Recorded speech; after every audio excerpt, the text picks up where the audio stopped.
Hare Krishna, Radhe Radhe. Welcome to my channel Laddu Gopal ji की सेवा ज्ञान भक्ति। कैसे हैं आप सभी लोग? आशा रखती हूँ अच्छे ही होंगे। तो आज की इस वीडियो में हम जानने वाले हैं माघ मास में पड़ रही शर्तिला एकादशी के बारे में। जी हाँ, सही तारीख भी जान लेते हैं, शुभ मुहूर्त जान लेते हैं, पूजा की विधि भी जान लेते हैं, पारण का समय भी जान लेते हैं इसी वीडियो में, और कथा भी। तो चलिए वीडियो स्किप मत कीजिएगा, फुल वॉच कीजिएगा।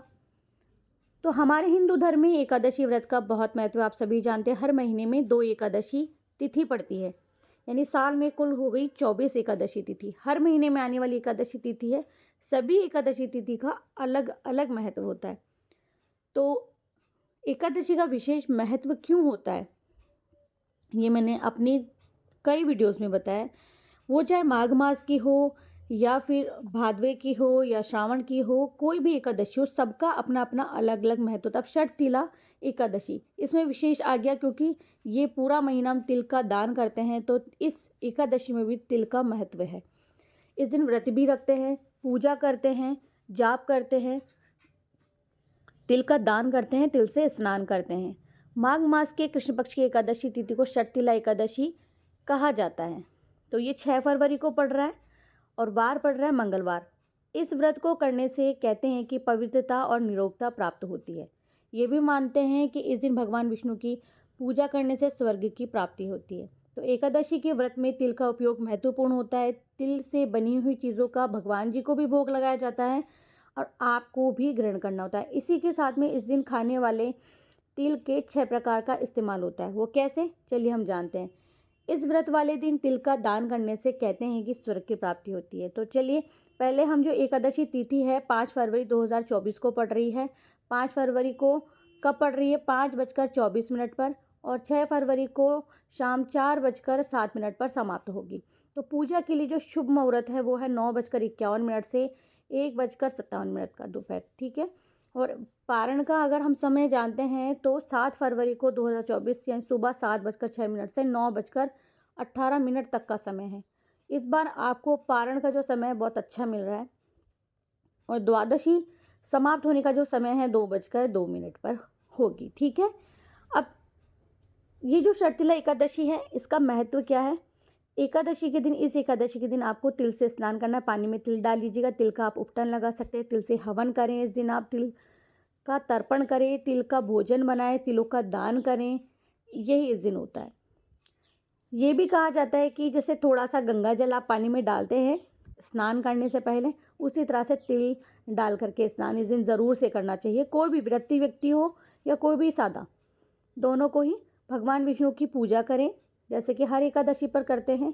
और कोशिश करें कि इस दिन सात्विक विचार हो, सात्विक आहार हो, और हम लोग अपनी ज़बान से कुछ बोले तो वो भी सात्विक ही हो। ना किसी के बारे में बुरा सोचें, ना किसी के बारे में बुरा कहें। एकादशी के दिन आपको सुबह ब्रह्म मुहूर्त में उठकर स्नान करना है, साफ वस्त्र धारण करने हैं, फिर मंदिर को साफ सुथरा कर लें, सफाई कर लें, गंगा जल छिड़क के पवित्र कर दें, चौकी लगा लें। अगर भगवान जी मंदिर में विराजते हैं, वहीं पूजा कर रहे हैं तो कोई बात नहीं है, अलग से पूजा कर रहे हैं तो चौकी बिछा लें, पीले रंग का या लाल रंग का कपड़ा बिछा लें। उसके बाद में प्रतिमा स्थापित करें। पीला चंदन नहीं है तो हल्दी से भी और कुमकुम से भी तिलक लगा सकते हैं। चंदन अवेलेबल है तो और भी अच्छी बात है। दीपक जगा के और भगवान विष्णु की विधि पूर्वक पूजा करें। इसके बाद में आप विष्णु चालीसा का पाठ कर सकते हैं, विष्णु सहस्त्र नाम पढ़ सकते हैं, भगवान विष्णु का नाम जाप करें। मखाने की खीर बनाएं इस दिन, तिल की मिठाई बनाएं, तिल की मिठाई का भोग लगाएं। प्रसाद में तुलसी दल ज़रूर से शामिल करें। सारा जितना भी प्रसाद है वो जितने लोगों में बंटता है उतना ही अच्छा होता है।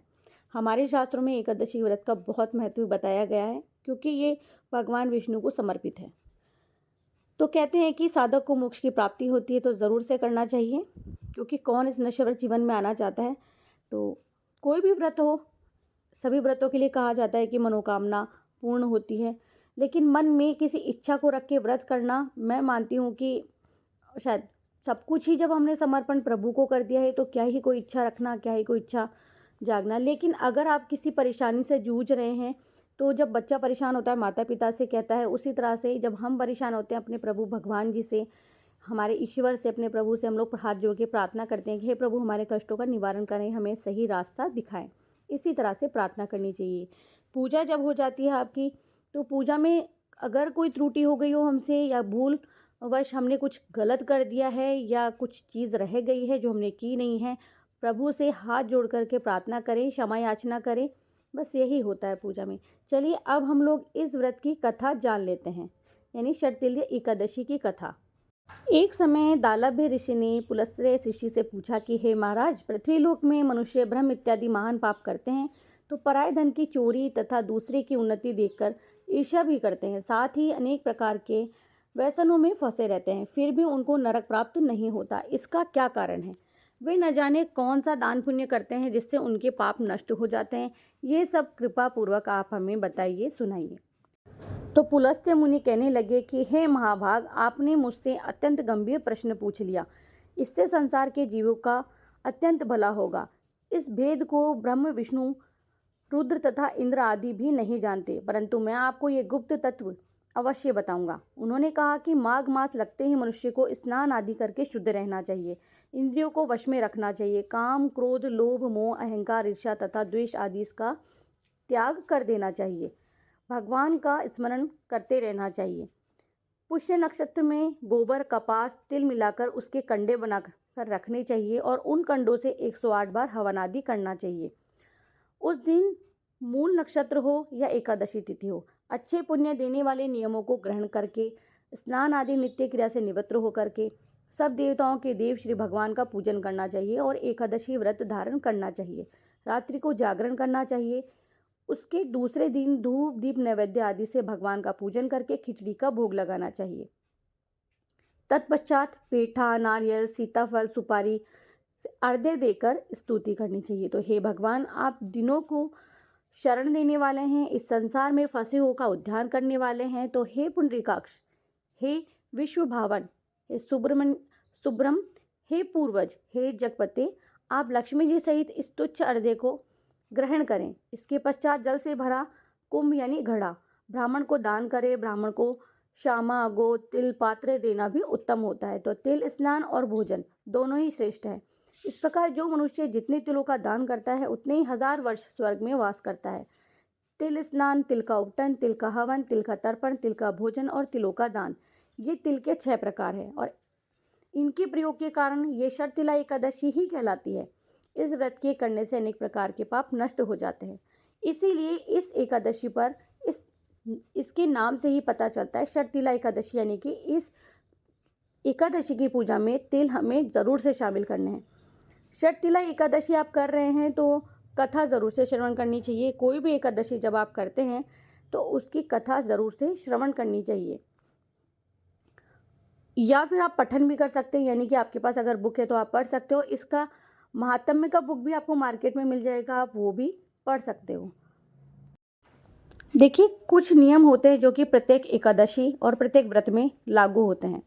जैसे कि कांसे के बर्तन में भोजन कभी नहीं करना चाहिए, मांस का सेवन नहीं करना चाहिए, परिवार में भी ऐसा नहीं होना चाहिए कि ऐसा नहीं है व्रत है किसी एक का, कोई एक व्रती है और बाकी लोग सेवन कर रहे हैं। एकादशी के दिन कभी भी घर में मांस का सेवन नहीं होना चाहिए, मसूर की दाल नहीं पकानी चाहिए, शहद का सेवन नहीं करना चाहिए, दूसरे का अन्न नहीं ग्रहण करना चाहिए, कोई भी असात्विक बात अपने ज़बान से नहीं निकालनी चाहिए और ना ही किसी को कहनी चाहिए। व्रत वाले दिन गलत कार्यों को करने से बचना चाहिए, झूठ नहीं बोलना चाहिए। इस व्रत में नमक नहीं खाते हैं। नमक नहीं खाने का मतलब होता है कि एक नमक होता है सहगार वाला और एक नमक होता है जो नॉर्मली हम लोग खाते हैं, और अन्न का सेवन वर्जित माना जाता है एकादशी के दिन, तो वो नहीं करना चाहिए। एकादशी के दिन क्रोध का त्याग कर देना चाहिए। अगर आपको मंजन करना है, आप एक रात्रि पहले ही मंजन कर लें उस दिन, क्योंकि हमारी जो ब्रश होती है वो झूठी होती है, तो आप सुबह में उठ के अपनी फिंगर से कुल्ला कर सकते हैं। कुछ बातों का ध्यान रखना होता है एकादशी के दिन। तो जो एकादशी के नियम हैं उस पर भी मैंने एक वीडियो बना के चैनल पर अपलोड किया हुआ है, आप लोग जा कर के वॉच कर सकते हैं। और इसमें भी मैंने कुछ एक चीज़ें थी जो बता दी। अगर आप लोगों को ये वीडियो अच्छा लगे तो प्लीज़ वीडियो को आगे शेयर कर दीजिएगा, साथ में लाइक कर दीजिएगा, और ज़्यादा अच्छा लगे तो प्रभु नाम लिख दीजिएगा, जय श्री राधे लिख के ज़रूर से बताइएगा कि हाँ आप लोगों को वीडियो अच्छा लगा है। तो चलिए, मैं मिलती हूँ नेक्स्ट वीडियो में। आप सभी को शर्तिला एकादशी की ढेर सारी शुभकामनाएं। मिलती हूँ कोई भी प्यारा सा वीडियो लेकर के, तब तक जय श्री कृष्णा, जय श्री राधे।